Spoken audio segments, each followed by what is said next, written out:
I have with me in the studio Ini Ememobong, who is the publicity secretary of the People's Democratic Party in Akwa Ibom State. You're welcome to Sunrise Daily. Thank you, Mark. Good morning. Good morning. Well, interestingly, the APC representative is yet to make it here, because one would have thought that they would be the aggrieved party since they did not win elections in the state. But they had quite a number of complaints before the elections. Your party has won and has won resoundingly, so it would seem, in Akwa Ibom State. But they argue that the elections were not free and fair. How do you respond? Well, my response is that in Nigeria, like it is almost everywhere else, losers are pained, losers are aggrieved. And you don't take the fact that if you slap a child, you expect that child to cry. So it becomes resulting from failure that people feel bad. But in feeling bad, that's emotional, that's subjective. We should look at the objectivity, which is the issue. Why are you feeling bad? Are you feeling bad because the process wasn't fair or because you lost? Now, coming to the issue of losing.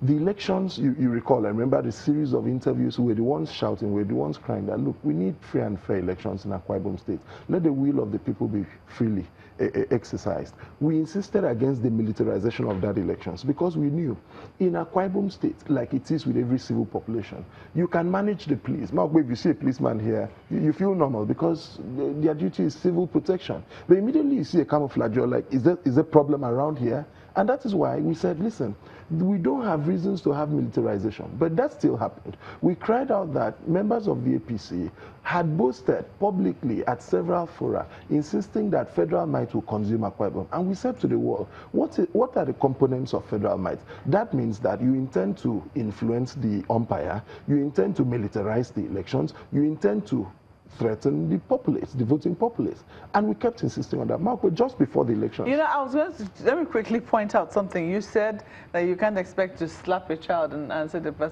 child should not cry. Did you slap the opposition Akwa Ibom State? It was a political slap by the people. The voters slapped them. We didn't slap them. You know, two faces were kept and the people choose to slap them and tell them to shift and allow the peace in Akwa Ibom to remain.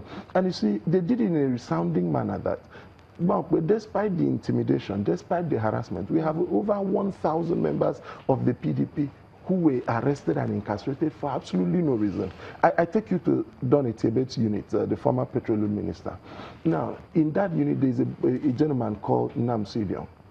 He was arrested for simply saying, now, the unit previously was inside Donny Tebet's compound. And INEC has said that units should not be inside the compound of people or places of worship. They relocated that unit to a town hall. But when INEC officials came, the people there, his people, forced the people back inside. So you need to pass his gate to enter the unit. And they said no. Namsidion said no. Please take this thing back to the village square where everyone has equal access. That's the reason his policemen arrested Namsidion. He wasn't released. Just for that. So we cried out that our people have been arrested, harassed for absolutely no reason, and that it shouldn't be so.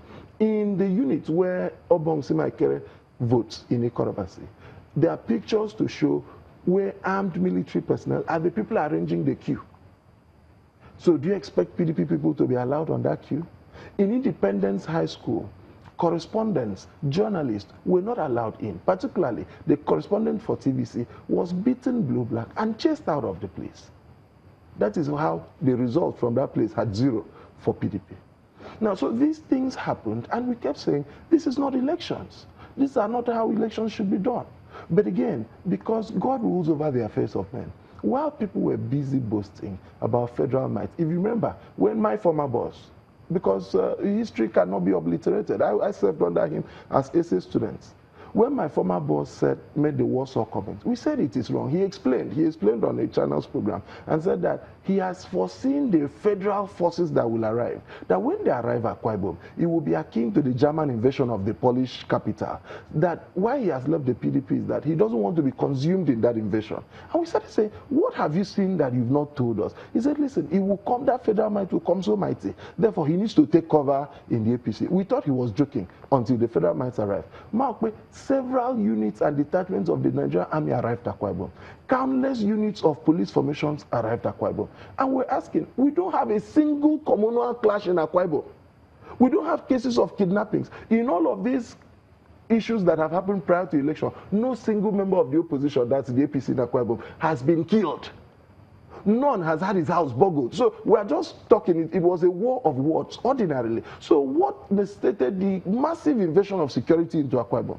But because when divinity clashes with humanity, divinity will survive. The governor said to us when we were about to start, listen, men and brethren, can we christen this organization, Divine Mandate Only God? That what he is also saying, only God can give us victory.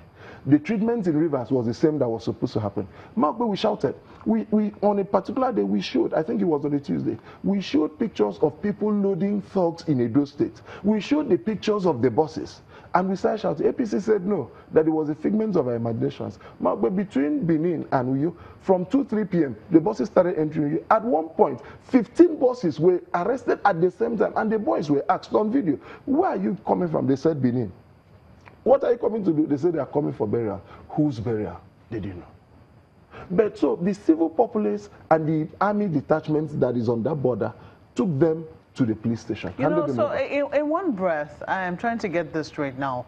You won these elections fair and square. Fair and square. Now, you complained about, I mean, that is not taking away the fact that you're complaining that there was an invasion, yes, just using your own terms now, of army agents into Uyo at the same time, or into Akwa Ibom. Then at the next breath, you talk about thugs coming in buses, being arrested by who? Now, you know that the civil people, I and you, have the right of arrest, but we don't have the right of detention. If I find someone, of course you won't commit crime. If I find someone about to commit crime, as a private citizen, if I have the power, I can arrest that person, prevent so private citizens the youth of Oborokara, that's a boundary community between Abia and Akwa Ibom. We had alerted everyone on the internet. The youth went to that border and kept vigil. And because that border also has a military formation there, you understand? Because there are communal clashes along that border. So when these buses arrived, the youths used themselves as barricade. The soldiers were now forced to interrogate the people, and people on their videos. Senator Bassi Albert was there, and he interrogated the people themselves and said, we saw pictures of you and these buses, and now you've arrived. So it's true that you were coming here. They were interrogated, and along with the soldiers that were there, along with the IGP tactical squad, who had now arrived to that scene. In other words, I want to get this straight.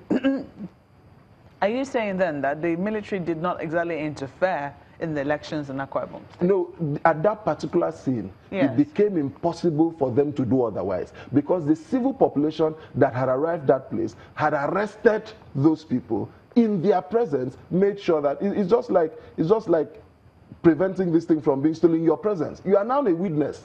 You know that if you don't take active part in this, you will still be called upon to give a testimony. So they were escorted by the police, the soldiers, and this civil population escorted to the police station. 15 buses. 15 buses at what breath?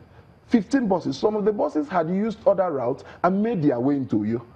15 were arrested at the same time and taken to the police station. When they got to the police station, the CP, the new CP who had arrived, Kauje, we now handed over the people to them. 24 hours after, he caused his PPRO to issue a statement wherein he said that the people were coming for a youth rally, an APC youth rally. And we asked the question, no notice of this rally was given.